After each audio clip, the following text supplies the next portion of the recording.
मालवण आचरा मार्गावरील हुतात्मा स्मारकाजवळ असलेल्या भक्ती हार्डवेअर आणि इलेक्ट्रिकल सामानाच्या दुकानाला आज भीषण आग लागली। आगीत दुकानातील सारे सामान जळून खाक झाले आहे। आगीच्या ज्वाला इतक्या तीव्र होत्या की स्लॅब इमारतीला देखील तडे गेले।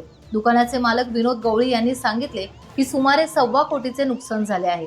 रस्त्यावरून जाणाऱ्या ग्रामस्थांनी प्रथम आग लागल्याचे पाहिले, त्यानंतर स्थानिक ग्रामस्थ धावून आले। पाठोपाठ मालवण नगर पंचायतीचा अग्निशमन बंब आला आणि मग सर्वांनी मिळून प्रयत्नांची पराकाष्ठा केली आणि आग आटोक्यात आणली।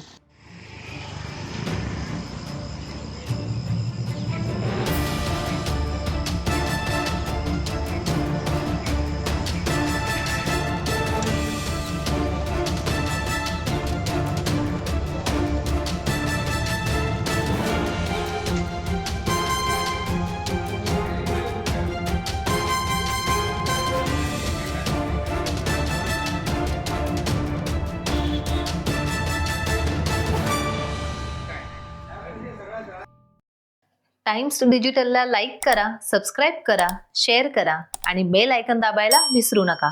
पाहत रहा टाइम्स डिजिटल।